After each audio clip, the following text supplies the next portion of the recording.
Broadcasting live from the Business RadioX studios in Atlanta, Georgia, it's time for Atlanta Business Radio, spotlighting the city's best businesses and the people who lead them. Welcome to Atlanta Business Radio. Stone Payton here with you this morning. Today's episode brought to you in part by ARC, American Reprographics Corporation. If you print with it, print on it, or simply want it printed, head on over to ARCinatlanta.com. Or better yet, reach out and ask to speak personally with Mindy Godwin. Tell her Stone sent you. Her line, 770-394-2465. You guys are in for a real treat this morning. We got doctors, we got former presidents, authors, entrepreneurs. We got a president and a CEO. We got the whole gang here. First up on Atlanta Business Radio this morning, please join me in welcoming to the broadcast former president at a little brand some of you may recognize called Coca-Cola, and now author and entrepreneur, Mr. Carl Ware. Good morning, sir. Good morning, Stone. Thank you for inviting me, and I'm delighted to be here as a part of this program and to talk a little bit about my life and my book and some of the interesting things that I think I've been doing. I bet it is a deep, rich story. No way we can cover it in the depth that we'd like to, but we would certainly like to get a little bit of a feel for your path. How did you land here? Can you give us a little bit of the backstory? Yeah, sure. I started out on a sharecroppers farm in Noonan, Georgia, in rural Coweta County, where I grew up with 11 siblings. We were sharecroppers. Wow. And we had a lovely mama and daddy, and who raised us to do the right things, to be prepared, to do the hard work, and to have humility, and to they emphasized education, and they emphasized preparation and hard work, discipline, godliness. And so that was the foundation for what I did in my life as I went from there to Clark College, now Clark Atlanta University, where I got a civil rights education, not just a bachelor's degree, but having been in the presence of Dr. Martin Luther King Jr., who inspired me to go into politics. And I did get elected to Atlanta City Council and served as the first African-American president of the Atlanta City Council, working alongside the first African-American mayor, Maynard Jackson. And we found a city in 1974 that had many faults and many difficulties, one of which was the exclusion systematically of African American and women from contractual bidding in the Atlanta airport. And we changed that and dispelled some myths about minority participation by requiring minority joint ventures at the $2 billion expansion Atlanta airport. And we not only did we dispel that myth, but we were able to create opportunities in the private sector for minority contractors and engineers and lawyers and people who really did a fantastic job of recreating and rebuilding the Atlanta airport to the extent that it is now the busiest airport in the world. We brought that project in well under budget, ahead of schedule, dispelling myths on Wall Street that we were going to tarnish the stellar financial performance of and bond rating of the city of Atlanta. We dispelled that myth because we not only did we create an opportunity for the airport expansion and minority participation, but Atlanta became the Olympic city as a result of many of the because of that foundation. Quick question for you. I can anticipate that you may have received a great deal of resistance from the traditional business community. Yeah. But I wonder if, at least initially, did you also get a little resistance from the African American business community, or if not resistance, disbelief, or not really believing you're going to be able to pull this off? Well, I tell you, they were the leaders in the African American business community, Atlanta Business League and organizations like that were squarely behind our legislation, encouraged us to level the economic playing field in Atlanta, because not only were we not participating in city and public contracts, obviously there were no participation hardly in any of the private sector developments. The Coca-Cola Company building that we know now on North Avenue was built with a joint venture between Herman Russell and Bob Holder, the Holder-Russell JV, and was modeled after the city's minority joint venture participation project. So we got the ball rolling in the private sector as well. Banks at the time did not have African-American branch managers or vice presidents or anybody serving on the boards of directors. So it spilled over into a whole new kind of economic equity and professional involvement. Atlanta became a city that was no longer a city of exclusion, but a city of inclusion when it comes to minority participation, women, and other minorities in the affairs of the city of Atlanta. Thank goodness Mayor Andrew Young carried on that tradition, as did Mayor Shirley Franklin. And now Mayor Keisha Lance Bottoms is continuing that legacy. That kind of spirit, I didn't necessarily learn at Harvard, which I attended, and at Clark or at Pitt or any of those places. I learned those fundamental values from Dr. King and from my parents, and took that whole strategy to Coca-Cola, where we instilled a culture of diversity in the Coca-Cola Company. All right, I got to back you up before we go there. I'm trying to envision a household of 12 kids. I have two, and they're grown now. What an incredibly organized, structured environment your mother must have been capable of. Well, my mama was she was the best at organizing, and she was frugal. That's who ought to run Coca-Cola. We grew our own food for one thing on the farm, and my parents took the sharecropping experience as an opportunity to control our own destiny. It was counterintuitive to the times when my parents chose to stay on the farm and to save enough money, all of us working together, to buy the first 50 acres of land that we farmed and owned that we still live on today. I still live on that same land. Wow. Actually, I went back and bought all of the contiguous properties, which is now close to 1,000 acres. And it is called the Ware Farms, and that's where I live. I drove up from Noonan, Georgia this morning. Well, we're going to have a bow hunting conversation after the show, okay? Yeah. Yeah, we are. It was fun, but it was counterintuitive for them to stay while other black families during the Jim Crow South were fleeing to the north. They decided to put our anchors down on the land that we eventually owned, and to raise our family there. And thank goodness we didn't go up to Ohio or to Detroit or to New York, where the Great Migration took place during that time, which was a very strong and probably the largest human migration in the United States history. Blacks fleeing the South from the violence and intimidation of the Jim Crow South. My father became the first African American to vote in the Fifth Congressional District since Reconstruction. That was just how much determination he had to raise us right and to do the right thing and to take advantage of the opportunity. He had to be escorted to the polls by then Sheriff Lamar Potts, in order for him to not be intimidated by the Klan. I remember growing up and walking to school 2.5 miles from our farmhouse to school, and it was rough, it was hard, it was difficult. We would be walking on dirty dirt roads and muddy roads, and white kids would come by in their pristine school buses and throw rocks at us. So we had to run into the bushes to hide.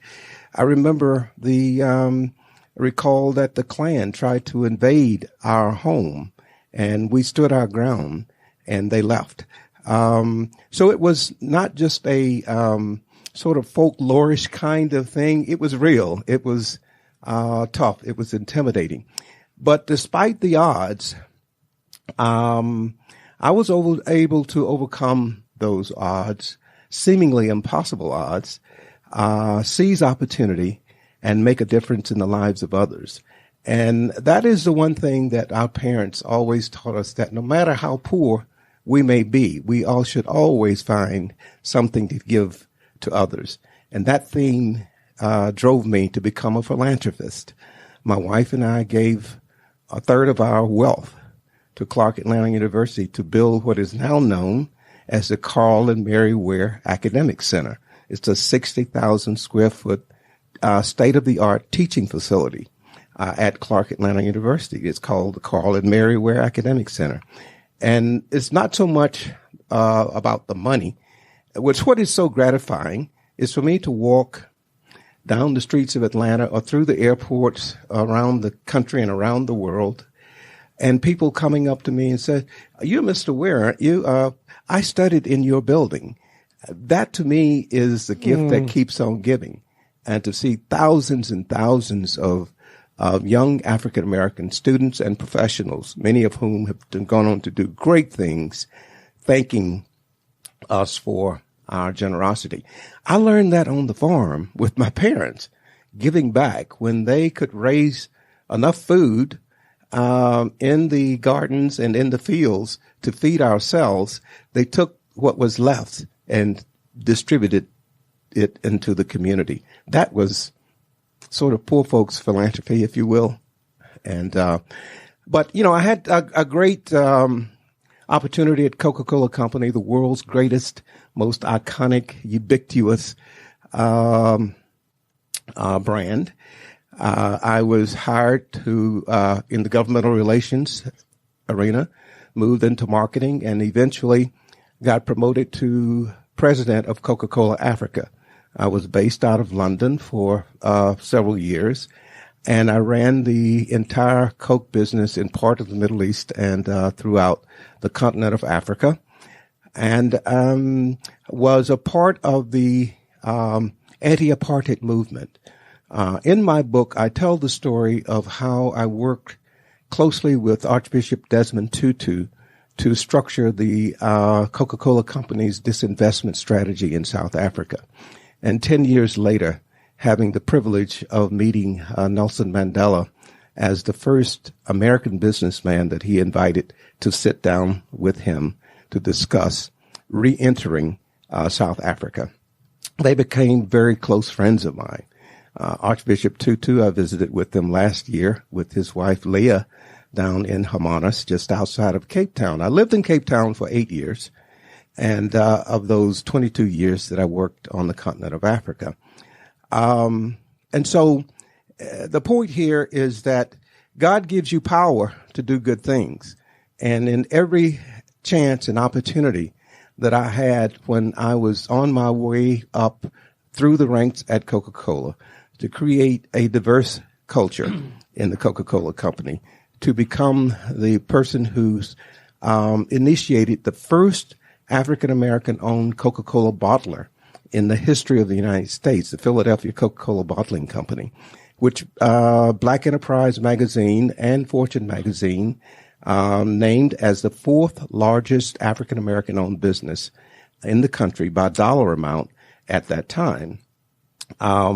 And to be a part of creating the first Black South African Coca-Cola bottler ownership during the apartheid era. Okay, I got to ask you, to fully capitalize on this power, and you quickly and very liberally give God and your parents credit for that, did you have to find a way to either set anger aside, or did you find a way to, I just feel like I would be such an angry person if my home had been attacked by whatever color people dressed in whatever goofy. I just think I would be such an angry young man. You know, there's a saying that says that fear is what is created in the dark room. Fear is the image that is created in the dark room, if you know photography. And so my parents taught me never to fear, to be optimistic, to be thankful, to be humble, and but to be strong in my beliefs, my convictions, and stand on principles. When I did all of the work I did for 26 or 7 years at Coca-Cola, I came back to Atlanta with a boss who really didn't embrace diversity at the top in the company. And so he restructured the Coca-Cola company and essentially had 7 white males reporting to him under that restructure rather than at least one, in my case, me, reporting directly to the CEO. And I simply told him, walked into his office after he called me in London. I was sitting in London with a group of business leaders in London discussing our business strategies for Europe and for Africa and Middle East, et cetera. And he called me and told me about his restructuring. I said, I can't live with that. And I'm going to get on a plane. I took the Concorde. I flew directly from London over to Atlanta and turned in my resignation and said that I can't sell this to our employees, to our customers, to our business system. This is wrong for the Coca-Cola company. His answer to me was, this is not about any of that. It's about me. I said, I thought it was about the company. I said, I can't. Next thing I knew, Wall Street Journal, front page, Ware resigned, senior executive of the Coca-Cola company, leaves the company. 2-3 weeks later, the board of directors fired him. Not just for that reason, but a number of other bungles, whatever you want to call it, that he had done. Well, the point here is that you stand on your principles.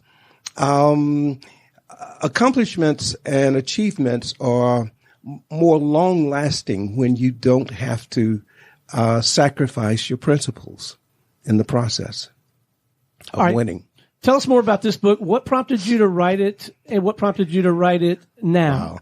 Well, listen, this book started to get written back in 2003, and I wrote on it for about, worked on it for about, 2-3 years, and then I had retired from Coca-Cola Company, but I had started another career in corporate governance. I went on the board of directors of Chevron Corporation, the world's third largest oil company. Cummins, another global company, Cummins Engine. I went on the board of the PGA Tour. I just left the board of directors of Georgia Power Company, a Southern Company affiliate. And so corporate governance became my new career. I chaired the executive compensation committee of the Chevron Corporation. I've always believed in being prepared. So I went back to school to learn executive compensation. I went to Stanford University for a crash course on executive compensation. When I was promoted to president of Coca-Cola Africa, I went to Harvard to study and got my degree in international senior management. When I was promoted to vice president of marketing for special markets for Coca-Cola, I went to Georgia State to work on my executive MBA at night and on Saturdays. So continuous learning, renewing your knowledge base is always absolutely essential, in my view, to stay ahead of the curve. It's not just about competing at a level. It's always leading out front. And that's what I always sought to do. Now, what are you trying to help people accomplish or recognize with this body of work? This work is, I woke up one day and I looked at the city of Atlanta and realized that I had been a part of the politics, the events that have shaped this city. And Atlanta has been long known for its culture, its business, its civil rights, its politics. And so I realized that I needed to do something to put some of that down in writing. I also realized that I had been on a world stage. I had been working with renowned international global leaders who changed the course of world history. People like Desmond Tutu, Roberto Siguzueta, who was my boss and my mentor at Coca-Cola Company. Worked closely to those people. So it was compelling for me to put it down on paper in this book, which I called Portrait of an American Businessman, One Generation from Cotton Field to Boardroom. And it is a book that says, regardless of your birth or where you come from, you can achieve and you can make a difference in your time on this earth. That's the story here.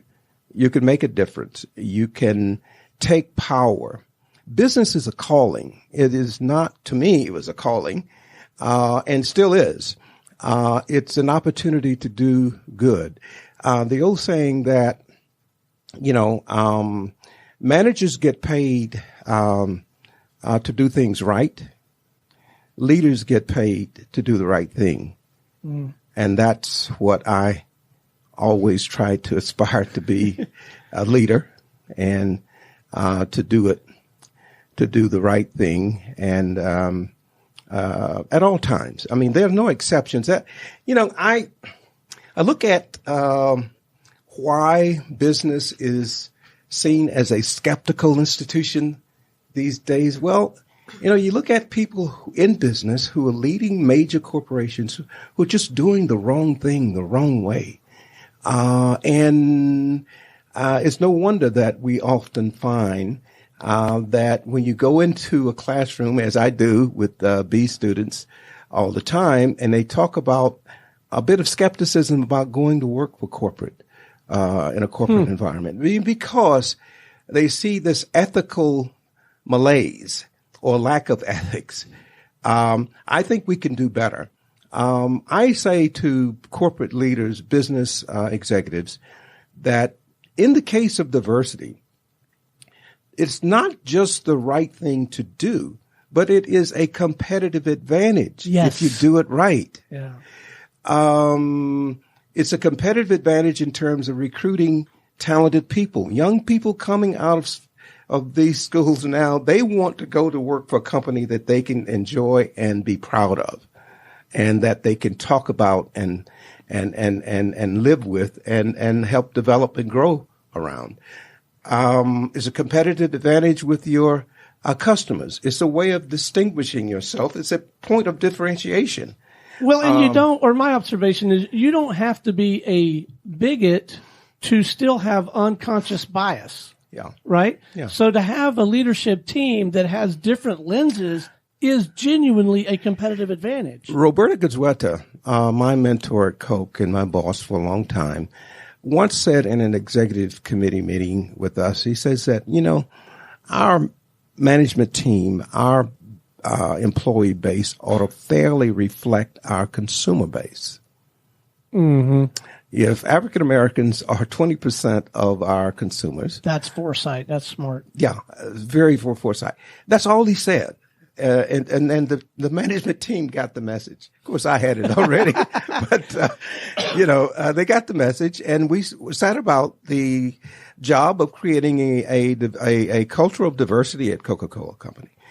And, it worked, and it still works today. I'm very proud of the fact that a number of women, who I helped develop at Coca-Cola, Vicki Palmer, who became the CFO of Coca-Cola Enterprises, Ingrid Saunders-Jones, who became the chair of the Coca-Cola Foundation, and I was very proud to be the founder of the Coca-Cola Foundation, and brought her on as my mentee. Therese Thompson, who now heads supplier diversity, was my CFO in Africa, and she was my EA, and I mentored her into the job that she's doing in supplier development at Coca-Cola Company now. Kathy Waller, former CFO, just retired from the Coca-Cola Company, was on my staff, a part of my team. Alex Cummings, who I recruited from Pillsbury, he was a chief financial officer of Pillsbury International. I brought him into Coca-Cola Company. He's a Liberian-born African-American. And guess what? He succeeded me as president of Coca-Cola Africa. Oh, nice. So the job that you have is developing, not only making sure that when you get there, you use your power correctly, but use it for the benefit of others, in particular, whether it's customers, employees, or senior management, or the board of directors. As a member of the board of directors of Chevron Corporation, I tried to set the tone again for insisting and understand and making sure that we understood our obligation as directors to ensure diversity, global diversity, not just U.S. based and style diversity. Before we wrap, I apologize we could do this all day. It's such a compelling, inspiring story, and I love hearing your actual anecdotes and the foundation that equipped you to actually live a life with that degree of principle-centered accomplishment. But before we wrap, and we do need to wrap this segment, one observation and maybe one or two other questions.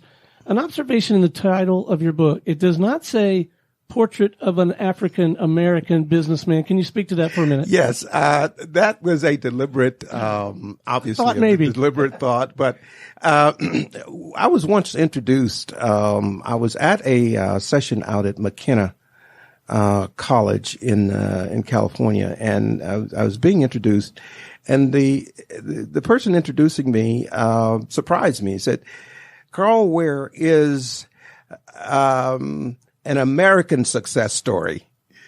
And I took that and I kept it sort of in the back of my head. And as I went about looking at, we must have examined 20 different titles.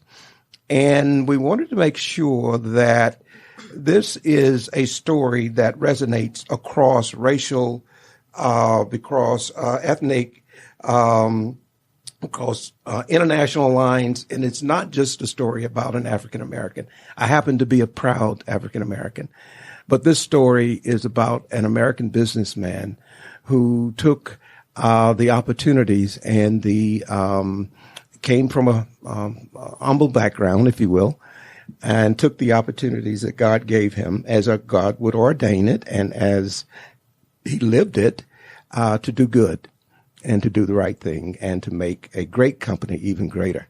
Well, given that, let's then address some counsel that might apply to virtually anyone coming from any situation. Me, I'm a number 2 guy in a small company that's, it's a fun lifestyle kind of business, and we enjoy doing this and sharing these stories. To maybe someone who is, next in line to run a multi-billion-dollar company. What is some counsel that you might have to offer that would help each of us maybe get the most out of this book? Is there a lens through which we should look? Is there a way we should approach it? How would you encourage us to take full advantage of this body of work? Well, first of all, go buy it. That would be very helpful. It is a book about struggle. It's a book about leadership, and that's the message, really. Out of struggle, good leaders become stronger leaders. And throughout this book, I wrote it through the lens of great leaders like Desmond Tutu, like Nelson Mandela, like my mother and my father, and like Kuzweta, even through the lens of Sheriff Lamar Potts. I wrote it through the lens of Miss Dorothy Mae Richardson, who was an encouraging figure in my graduate days at the University of Pittsburgh, who was a neighborhood activist who I learned so much about the use of grassroots power. And I wrote my book through the lens of others, my high school coach, my college professors, my pastors, my mentors and mentees. Every story, over 35 of them in this book, has a message. And you can get it on Amazon.com, readily available. I think that's probably the quickest way to get a hold of the book. But of course, I partnered with Mercer University Press, and of course, you can get it through Mercer University Press. You can access me at carlwareauthor.com. And I formed my own publishing entity called Lucky Feather Media. Wow. And luckyfeathermedia.com you can also access the story there.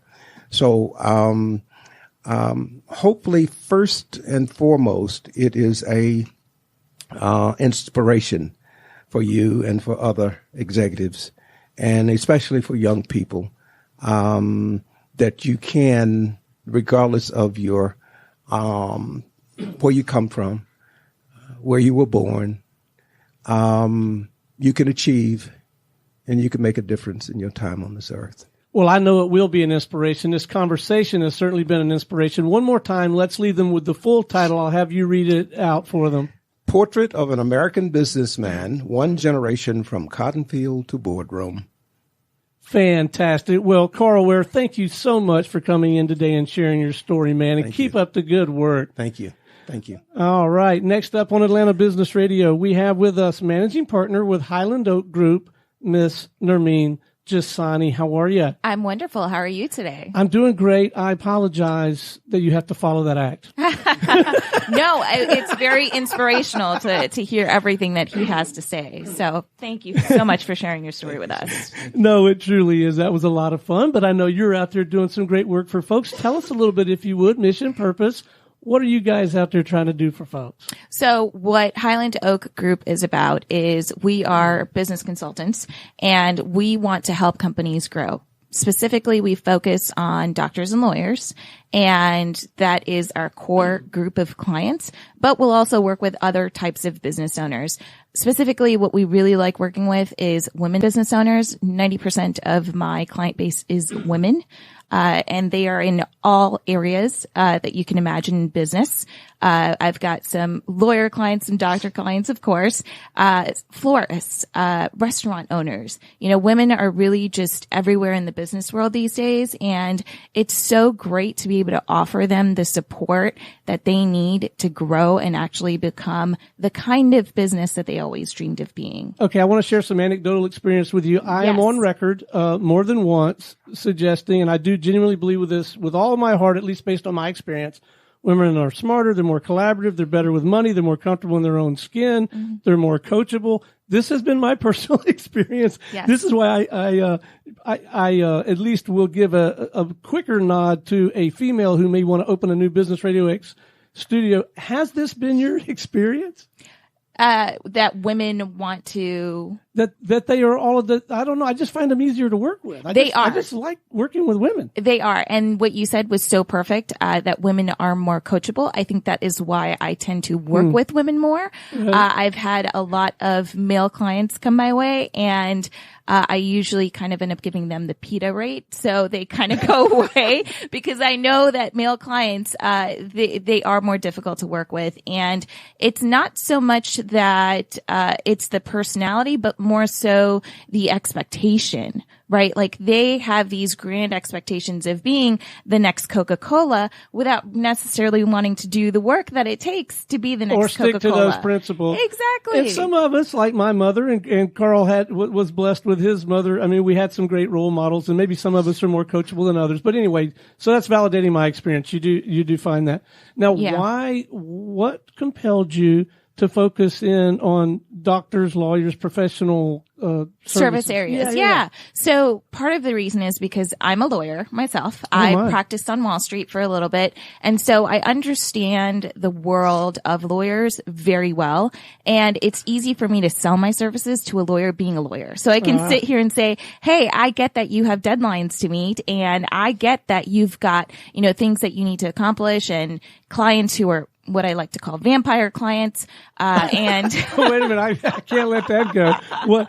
Describe a vampire client for us. So it's basically a client that sucks all of the energy out of you without giving anything back to you. I know her name. No, I'm teasing. There's probably many names I'm sure that we can think of over here, but really a vampire client is a client who is taking up all of your time on your calendar. They're calling you constantly. They're asking for answers, but they're not doing what you tell them to do. And also they're not paying. They're complaining about your rates, but they want to get what they want for free without giving anything back to you. And so those are what I call vampire clients. Yeah, and steer clear of them. Steer clear of them. If there's one thing that you're going to prepare for in 2020, it's to drop all your vampire clients. Fire them. If you have them, fire them. Fire them.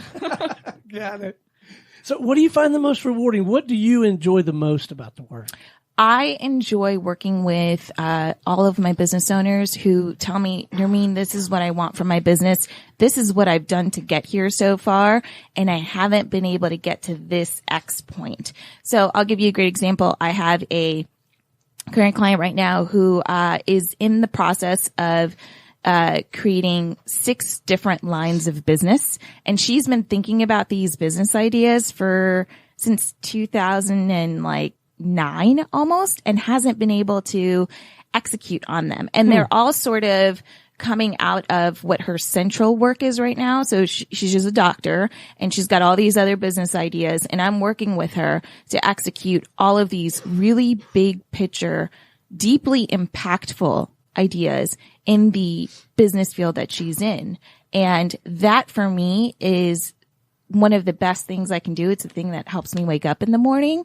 And it's just so fantastic working with people who have these ideas and are willing to ask for help to make it happen.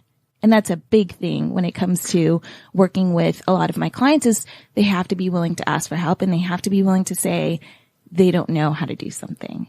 Now, doctors and lawyers, and my only real frame of reference for this is my brother-in-law, Howie. Howie is a dentist, and he's quite the crafts person. He really takes the technical aspects of his job very seriously, spends a lot of time, money, energy in elevating his craft. Yeah. But one thing that Howie has done is he's really invested a great deal also in becoming a better business person. And I wonder, when you're coming out of dental school, when you're coming out of law school, when you're coming out of whatever you do to be like a MD, there's not a lot of business training even now, right? No, there's absolutely none. And I can tell you this is true for just about every area of whether it's medical practice or law practice or even chiropractic practice, whatever it might be.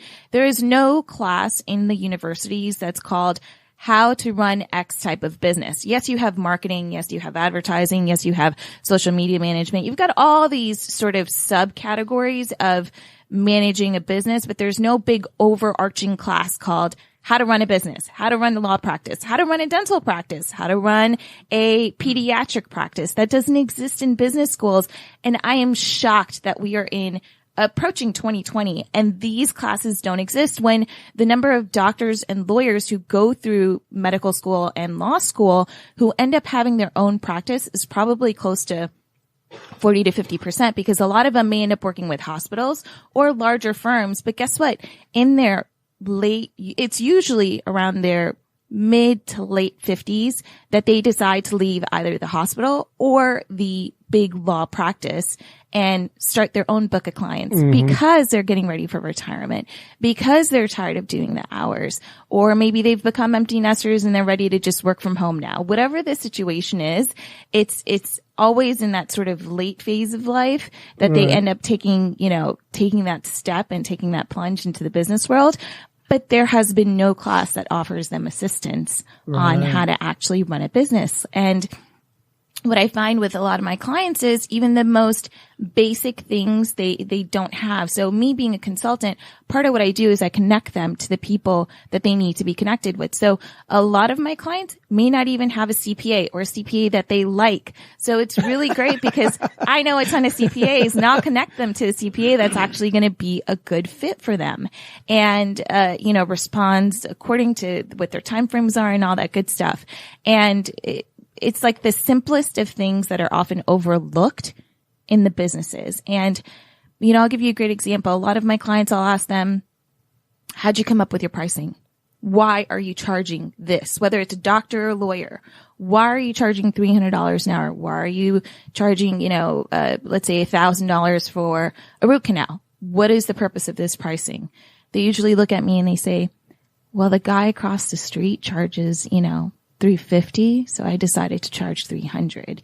And I almost want to pull my hair out when they say this, because I'm like, this is insane. You're basing your entire price structure, how much you make every year, on what the guy across the street from you charges. It's absurd to me. And every time I have to sit down with my clients, we go through an entire pricing formula and I help them understand one, please get away from hourly pricing. It's going to kill you. Also, two, when you do charge your rates, make sure that you're including your years of experience. What makes you different from the competition? You can actually add those quote unquote intangibles into how you price your services. So in your mind, it's not purely a time and materials equation. No. Even I guess I always sort of figured that for a marketing consultant or something like that. But even for a doctor lawyer, it's more than time and materials. Oh, absolutely. So I'll give you some examples, right? So let's take a dentist, right? I had a root canal done earlier this year, and I don't know if you know the pain you feel before you go through a root canal, but I would have pretty much given my right arm to not have that pain anymore. So when I think about it that way, what are you actually supplying to the client? You're providing them no more pain. You're providing them sleep through the night.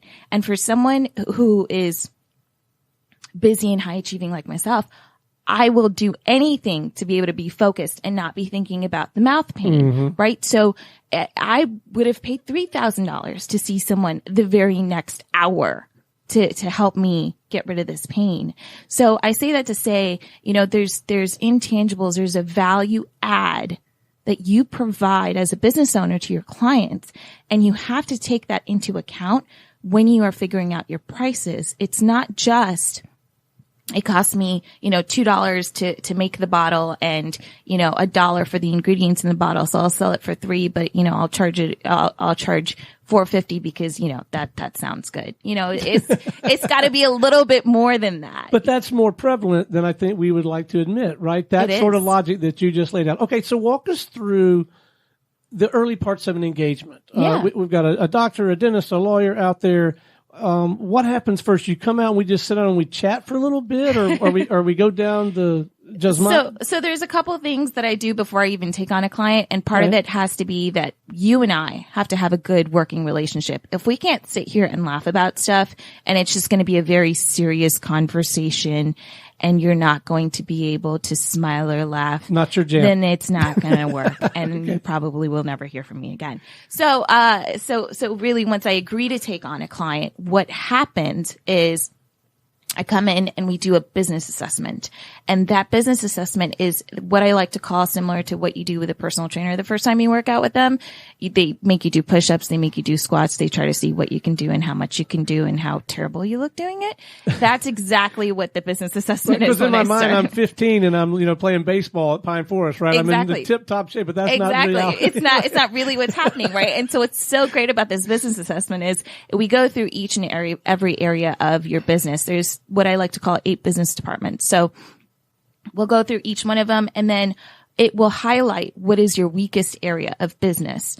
And that tells me what I need to focus on. So basically how I run my engagements is they're all 3 months to start, because 3 months is really the trial period to see how we're getting along. Because I have to know that if I tell you to do something, you're going to do it, and you're not just going to sit on it until the end and then say, well, I thought you were going to help me grow my business. Nothing's happened. You have to do the work too. And so, when we work together for 3 months, we start out with making sure the fundamentals of your business are in place. So what I call the fundamentals of your business are, like I mentioned earlier, your pricing. We also got to have a budget for you, because, we're not Coca-Cola, we're not Apple, right? You don't have millions of dollars to spend on marketing campaigns, right? You've got a very realistic budget. You got to be smart with that money, right? Exactly. And we've got to use that money where it is best spent, right? And what's going to give you the greatest return on it. And it could be hiring an admin who takes off, 20 hours of work from your plate, and now you can go and bring on new clients. All right, you just sent chills up my spine. Again, I'm number 2 guy, and we got a good little thing going here. Yeah. Right? And it's starting to grow. But I got to tell you, it's truly a fear. I got to learn from Carl how to work through my fear. Bringing on another person. And not just the money. There's the money, there's the time, there's the effort. And if it doesn't work out, and I mean, Yeah. you gotta be part therapist, right? And help people like me get over that. Yeah. Is that true? It is. So I actually have a client who, when I go see him, he's usually like, okay, so we need 20 minutes of therapy time. I need you to walk me through this. And so I'm happy to wear that hat for my clients as well. You know, coach/therapist. It's not just consultant and looking at your numbers. It's also making sure that you're mentally prepared to be where you need to be in your business. But when it comes to bringing someone on to support you, whether it's an admin, a virtual admin, whatever it looks like, there's a couple things to consider. One is you got to look at the value of your time versus what it's going to cost this person, right? So the value of your time is probably a lot more than, let's say, a $15 an hour admin, right? So if you were able to even allot off 5 hours of work each week, that's, you know, very minimal. Cost wise, you know, it's $100, less than that. What can you do then with that extra 5 hours? Probably a lot. A ton. And I'll bet you he or she is going to be so much more effective and efficient at whatever I have that person do for those 5 hours. I mean, it makes sense. Exactly. And so that's the thing that a lot of business owners have to think about is you got to put it into numbers. And that's why I always say numbers don't lie. So when I sit down and I talk with my clients about business strategy and what's next and where to go, I always do it based on the numbers. It's never based on, oh, well, my gut tells me this, or I feel like. Everything I do is backed up by the numbers and what the market says and what the audience says and what the ideal client says, right? And so here for you, you've got to look at the numbers as well, which is how much value can you get by not doing this tedious work for 5 hours, right? So do you know, and I think I know the answer to this, do you know pretty early on if you're going to be able to, A, help this person at all, B, help them a little or help them a lot, just by the way they carry themselves and sort of respond to the conversation? Yeah, absolutely. It's the benefit of having been a lawyer is I happen to be very intuitive, and I can tell when people are going to BS me and when they're being, you know, genuinely honest about where they want to go in their business. And so that's easy to pick up on in the first hour of the meeting. Very easy. You can just jump right on it, and then you know what, and then you can make some decisions about if and how to proceed. Exactly. And we sort of go through a roadmap of what the client wants to accomplish. And it's always, look, I've never worked with a business owner who says, no, I don't want to make more money, right? Like, have you ever met that business owner? No, I have not. I've never either.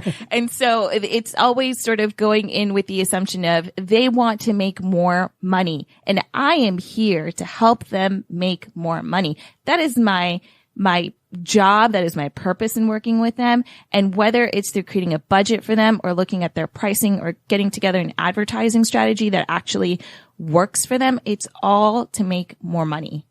All right. So not unlike the image that you painted of the root canal and get rid of the pain. It's not pay me for my time and my craft of fixing the tooth. Mm-hmm. I'm going to come in and help you turn the right dials so that you can make more money. Absolutely. All right. So before we wrap, tell us a little bit about what's in front of you. Sure. What are your plans in the coming months? I would love to tell you about what's in front of me. So as of last week, I also published a book. It's called it's called How to Be Type A Without Being an A-hole. So that is literally the title of the book. And it's because I work with mostly doctors and lawyers, and I happen to be type A myself, and they also happen to be type A personalities, that I've created this book. It's a 60-page book of how to not make everyone around you go crazy and just to sort of be sane while being hyper-achieving, hyper-goal-oriented, hyper-pedigree focused, right? So what an exciting time for you. So it's written, it's out on the market? It's written, it's out on the market, it's available on Amazon, How to Be Type A Without Being an A-hole. Oh, fantastic. Okay, so before we wrap, what is happening in my world, flags, signals that I can see around me that say, you know what, maybe I should reach out and at least have a conversation. Yeah. So the reality is we're approaching 2020, and there's been a lot of news in the world about a pending recession, right? Mm-hmm. Like there's something that's going to happen in the market, especially if you're in real estate. You might have seen, things kind of slow down a little bit for you this year. That's usually where you start to first see the signs, is in real estate. Home Depot has reported some not as great numbers as they expect it to be. That's another indication of, sort of an upcoming recession. So what I want to say is this: 2020 is coming up. If there is a recession, pause and ask yourself, are you ready for it? is your business ready for it? Are you looking at your financial projections like it's, 2005 and everything is amazing and the world is, the sky is blue and everything is great? Or are you looking at it like, hey, let's be a little bit realistic and let's actually say, let's create a projection of a what if? What if there is a recession and I'm only bringing in half of what I brought in last year? Mm-hmm. Am I going to be able to make it? Or am I going to have to consider bankruptcy? Or am I going to be pulling my hair out? Or am I going to be borrowing money from my parents? Whatever the situation is. Some very sobering adult questions, right? But you're suggesting exactly. that we have the responsibility to ask those. Yeah, be honest with yourself, especially if you employ other people. It's your responsibility to stop and pause and say, am I going to be able to keep these people on next year if the numbers are not what I think that they're going to be? Because you have the responsibility as an employer to make sure that you can keep them on because they're relying on you just like you're relying on them. And if I don't have great answers to those questions, I should at least reach out and have a conversation with Nermin. Absolutely. Or somebody on your team. Right? Yeah, reach out to me. I'm more than happy to speak to anyone. It doesn't cost anything to ask questions. Right. So call me, email me, ask me questions. I'm here to help, really. All right. So let's leave our listeners with some coordinates. Best way to get our hands on this book and to have a conversation with you or someone on your team, whatever you feel like is appropriate, LinkedIn, email, website, whatever. Sure. Okay. So, best way to get to the book is going to be on Amazon. Just type in the search bar, how to be type A without being an a-hole, how to reach out to me. Title. How to reach out to me is going to be, my email address. It's going to be the best way to reach me. It's Nermin, Nermin, at Highland, Highland, Oak, OAK Group.com. Marvelous. Well, thank you so much for sharing your story. It was a pleasure speaking with you. Hey, stay with us. We're going to visit with a couple more guests. Will do. All right. Next up on Atlanta Business Radio, we have with us from Eminence Physical Therapy and Champions Can Foundation for Cancer Wellness, Dr. Crystal Champion. Hello there. Hello. So before we get started, what did you learn in those last two segments? I thought I saw you nodding your head, taking a few notes. Absolutely. I said, these are two people I really need to make sure I get to know. So tell us a little bit about your practice and how you're trying to help people. So I'm the owner of Eminence Physical Therapy, and I'm a physical therapist by trade. And currently I specialize in cancer rehabilitation and lymphedema treatment. And a lot of people usually don't know what lymphedema is, but lymphedema is a condition that is characterized by chronic swelling of an extremity of the body, and is usually a result of a secondary cause. So, for example, a lot of people are familiar with lymphedema as for someone who's gone through a cancer diagnosis, they've had cancer treatment. So someone has had surgery, lymph node removal as a result of cancer, or they've had chemotherapy, radiation. Those things can cause lymphedema, or what's known as secondary lymphedema. It can also be caused as a result of trauma or different other surgeries. And there's also something called primary lymphedema, in which a person is born with an impairment of their lymph system in the body. And so when the fluid can't circulate the way that it needs to, it often results in a backup of fluid, and then the extremity starts to swell. That cannot be good for you. It's not good. Yeah, I'm no doctor, but that cannot be good for you. It's not good. So how do you address that with your practice? 'Cause are there gizmos? Are there things you can do at home, I'm sure, but how do you address it with your work? Absolutely. So the gold standard of treatment for lymphedema is called complete decongestive therapy. And so that involves 4 things. And so the first thing would be manual lymph drainage, which I use my hands. It's a very light superficial massage to help reroute that fluid out of the backed up extremity. And then in order to keep that fluid out of the area once it's been moved, we also have to do compression. So there's different types of compression garments that can be utilized. There's compression bandaging. And then once the compression has been applied, we do exercises, or what we call decongestive exercises, to further help use the muscles in the body to help pump that fluid out of the swollen arm or the leg. And it's not like you have to run a marathon or anything for these exercises. Very simple things like raising your arm, kicking your leg, pumping your fist. Those are very simple things. And then we also are very meticulous about skin care and nail care, because if there's opportunity for bacteria to enter your skin because you have a cut or a wound or an abrasion, that can introduce infection, and it can exacerbate the symptoms of lymphedema, which I can go over as well. Well, this the compression thing, that strikes me as something that you ought to have a professional show you how to do that right. Even though I recognize you can do it at home, maybe But if you get that wrong, you're going to cause problems, right? Exactly. It's true? highly specialized. So there are not a lot of lymphedema therapists around. So it's truly indeed an area of specialty. And compression has to be applied in the right way, whether you're looking at bandages or garments, because if it's ill-fitted compression, it can definitely worsen the symptoms of lymphedema. And some of the symptoms include usually visible swelling is usually a sign. Heaviness in the arm or the leg. Sometimes there's loss of function. So someone may have difficulty bathing themselves, dressing themselves. They may have trouble walking, getting up and down from a chair. Skin changes. A lot of times the swelling that's associated with lymphedema, it has protein in the fluid, and protein, once it's sitting in the tissues for a while, can lead to skin changes, which we call fibrosis, which is a hardening and thickening of the skin. And once it's progressed to that point, lymphedema can be a little more difficult to treat. It's treatable in any stage, but it's more difficult to treat once those skin changes have set in. Okay, so like most things, early is better, right?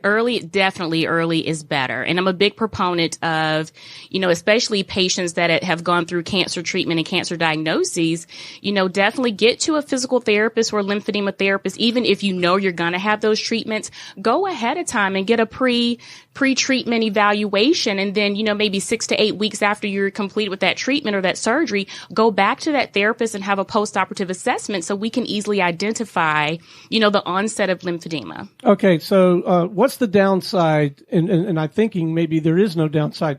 I'm 56. I'm kind of due for my 90,000-mile checkup, right? There's probably a lot of stuff and I'm not like maybe a lot of guys. I don't remember the last time I went to a doctor.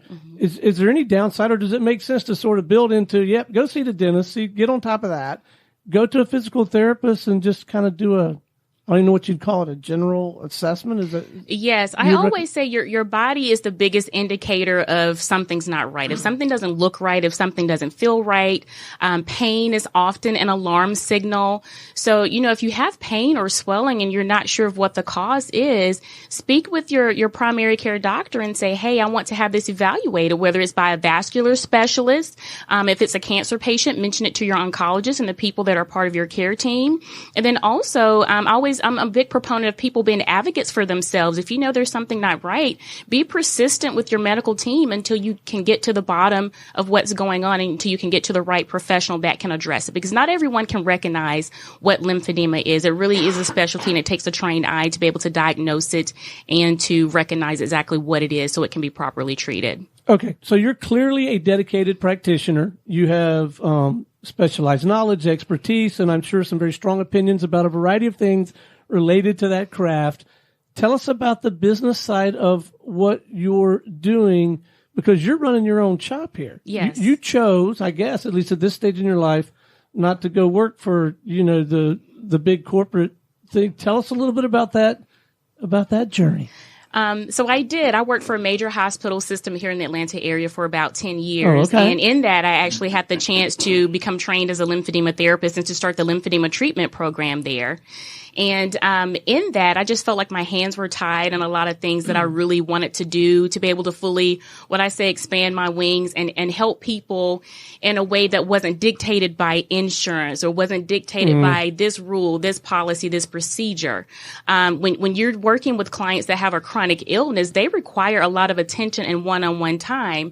And as a physical therapist, we often spend the most amount of time with patients, more so than, their nurses or their doctors. For example, my treatments are 60 to 90 minutes. That's a lot of time to be able to spend with a client and to be able to get to know them, their psychological state, their mental state, their emotional state, and most importantly, their physical state. So in that, I saw the need to branch out and start my own practice so I could be able to do those things openly and freely. And also along that line, it allowed me to serve cancer patients on a larger scale, and where I saw that there were needs in the community that were lacking. And so that also led me to found Champions Can Foundation for Cancer Wellness Incorporated, which is a nonprofit organization that advocates for cancer survivorship, regardless of the cancer diagnosis. So my biggest thing is that cancer survivorship begins at the time of diagnosis. And so my organization strives to be a support to those people before, during, and after that care. I have a lot of people come to me and they get on the table and they say, Dr. Champion, now that my cancer treatment is done, I'm left with lymphedema. I can't function. I have this cancer-related treatment fatigue. Now that I've gone through chemotherapy and surgery and radiation, I have to get back to work. I have a family to support. I have children to feed. Or, I feel like I have post-traumatic stress disorder from going through a cancer diagnosis and going to those numerous appointments and laying in those MRI machines countless amount of times. And, some people say, well, hey, that's just a part of the cancer treatment. You have to deal with it. And I said, no, that's not necessarily the case.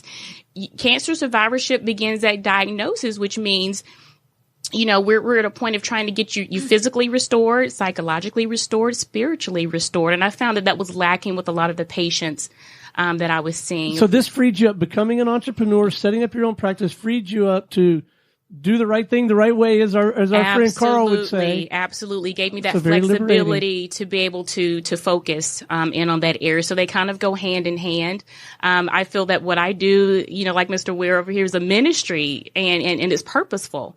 And that's what I strive to do with Eminence Physical Therapy in addition to Champions Can Foundation. Wow. So the sales and marketing aspect of what you do you find that the phone rings, or do you have to somehow, some way get out there and shake the bushes a little bit? Oh, I definitely have to shake the bushes and the leaves and the branches and everything that comes along with it. Because even my structure in terms of my therapy practice is a little bit different. I don't accept insurance right now just because insurance has changed the way that they reimburse for lymphedema services and outpatient physical therapy services altogether. And it puts a lot of limitations and caps on how people can be treated and how many visits that they need. And as I said, when you're dealing with cancer and lymphedema, a lot of times you have ailments and side effects from that can be chronic and that can be long term. And a lot of these insurance companies don't want to reimburse for chronic conditions and long term illnesses that these clients need. So my structure right now allows the freedom and the flexibility for people to come and get treatment when they need. All right, let's don't end the streak now. We're 2 for 2 so far. You have a book. I do have a book. So the book is called The Elements of Cancer Survivorship, A Guide to Navigating the Journey. And it was co-authored by myself in addition to one of my former clients, as well as the vice president of my foundation. Her name is Marcia Dupree, and she's actually a breast cancer survivor. And so in treating her, as a therapist and working alongside her, she said, Dr. Champion, there are so many questions or things I wish I'd known when I went through my journey. And I just want to be able to help people understand the ins and outs of what needs to be done when you're navigating a healthcare journey. For example, financial considerations. A lot of people don't think about that. Some people file bankruptcy and all sorts of things because they're in a financial strain because of all the co-pays and out-of-pockets and deductibles that they have to meet in order just to get treatment.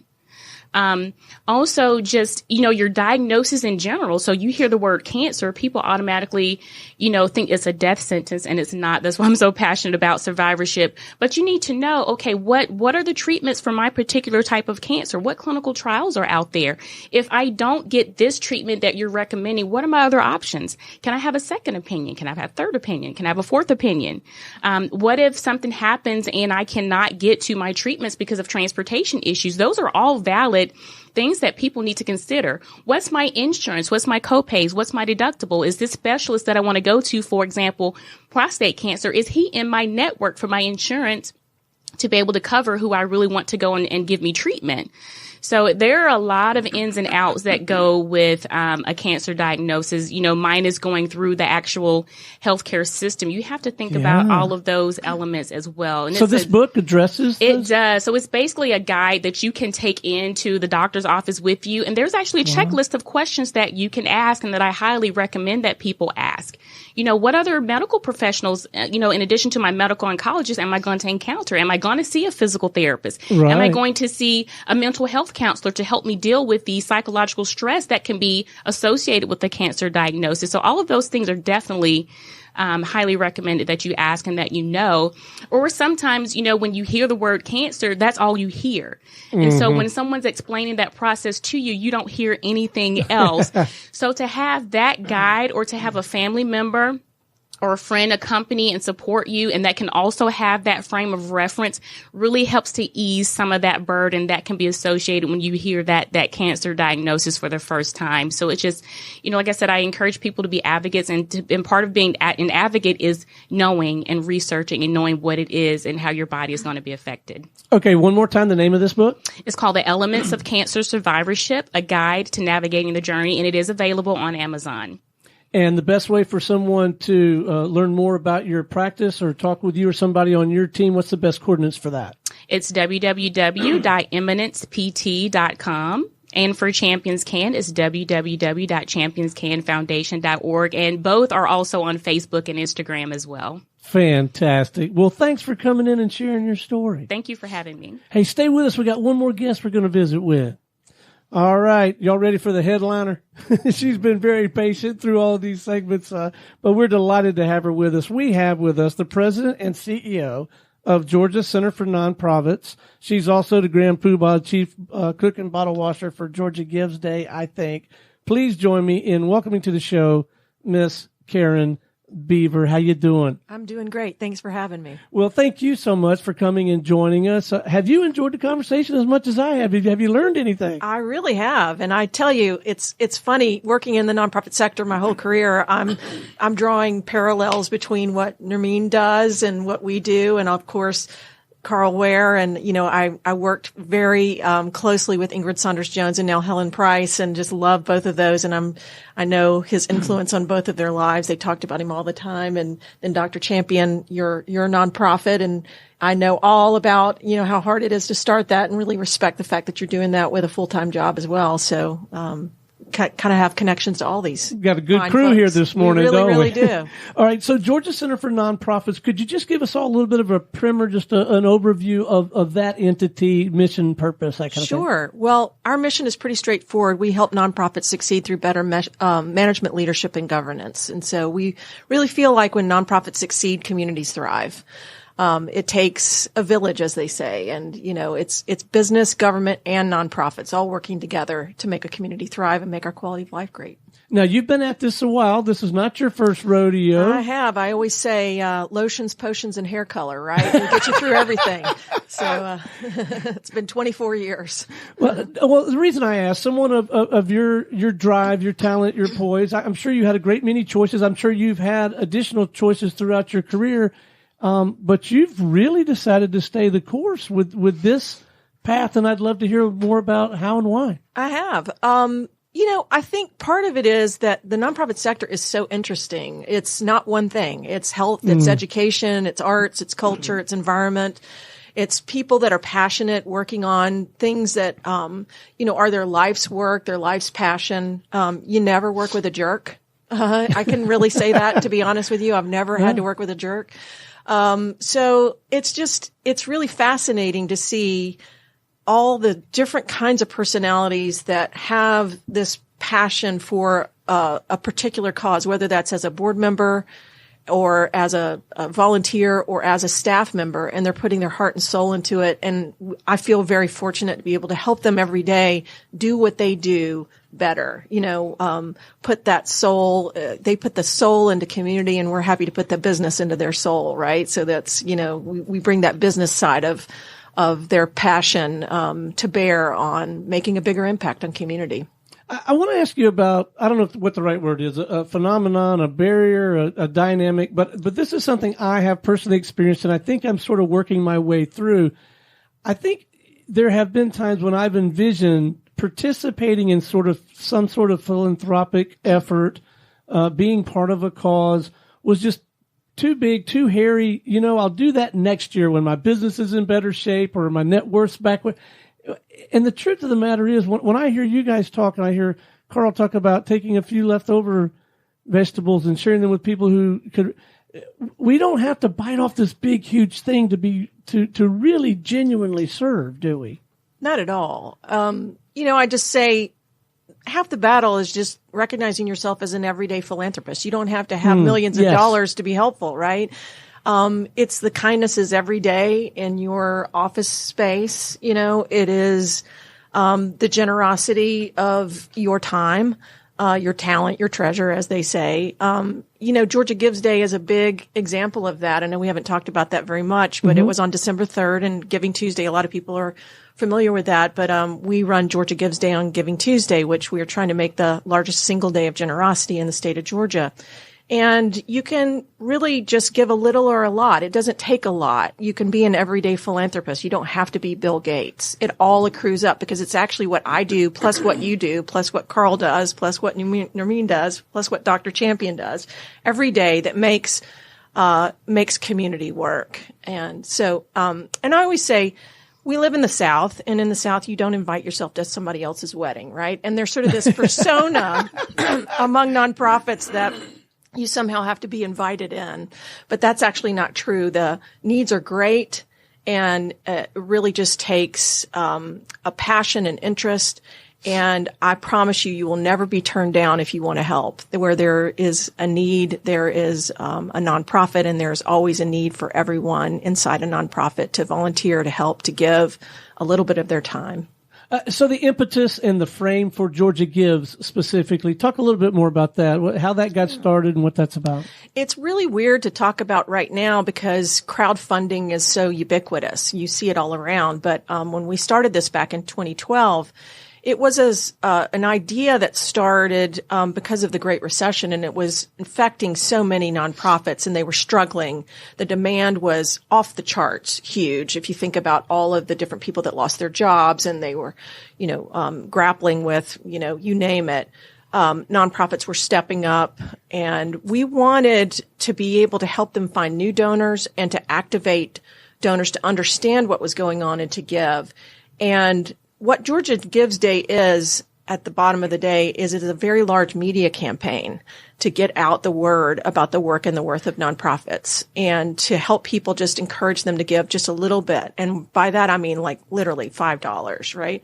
And so in 6 months' time, we recruited roughly about 2,000 nonprofits. We built an entire website, a crowdfunding website, and amassed a lot of media partners, and held our first Gives Day. And it's grown from there, and we've raised well over as of last year, 28 million. So this year it'll be about 8 million more. So that'll be about 34 million in about 6 singular days of giving. So it's amazing. People are very generous. And when they're asked, and that's the first rule of fundraising, ask, they will generally step up. So you spoke earlier in the conversation about bringing different, I don't know what walks of life together, government, business. Tell me a little bit, 'cause I get the sense that you guys have sort of mastered the art of connecting everyone and giving them some vehicle for focus and energy and right.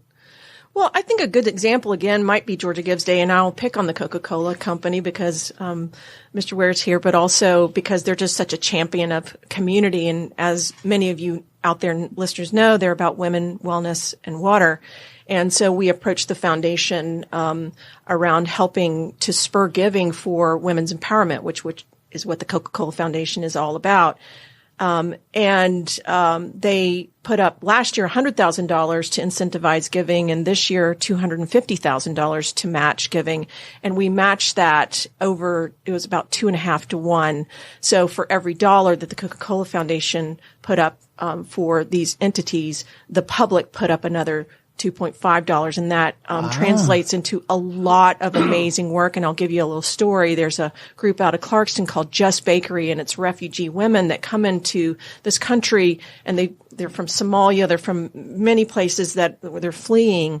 And they make incredible baked goods, and they're empowering these women to learn how to start and run a business. They're now selling. They'll deliver baked goods to your front door, and they're amazing. And so last year, we found them and put them in this initiative with the Coca-Cola Foundation.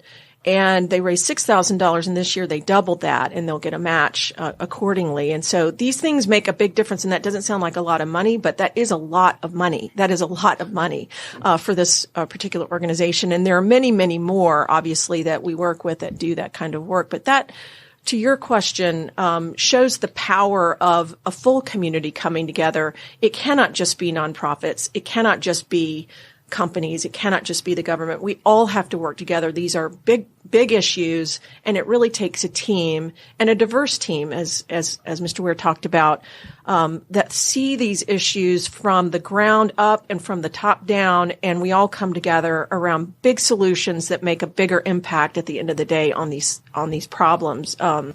And empower people to use their passions and as I said, their talent, their treasure, their time for the highest and best purpose that they can. And we're proud to be an entity that empowers that to happen on all sides of the equation. It must be incredibly rewarding work. Talk to us a little bit about a day in the life of you. Are you out there visiting? Because, Coca-Cola has set a marvelous example, but Mercedes-Benz gets behind this, Gas South, Fifth Third Bank. Inspire brands. Yeah, exactly. So are you out sort of having these conversations? Well, let me validate this. My suspicion is you're not convincing them to do it as much as you're helping them get the most out of what they want to do already. That's right.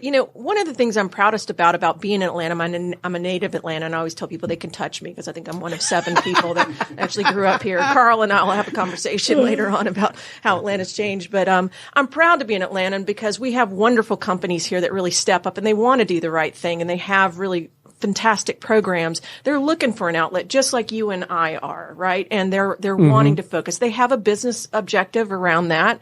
It has to be consistent with their mission and their business. But I'm telling you, companies are really about the people inside the companies. And if you know anything about it, you meet folks, and it's really, it's just me and you talking about what we're interested in at the end of the day, whether you're president of that company or whether you're their marketing person or, person on the street. And people want to do the right thing. They're looking for outlets, and they just need to be maybe nudged a little bit or asked or just shown the way, shown that opportunity. And I've seen amazing things happen when you just present an opportunity for a company, a person to get involved.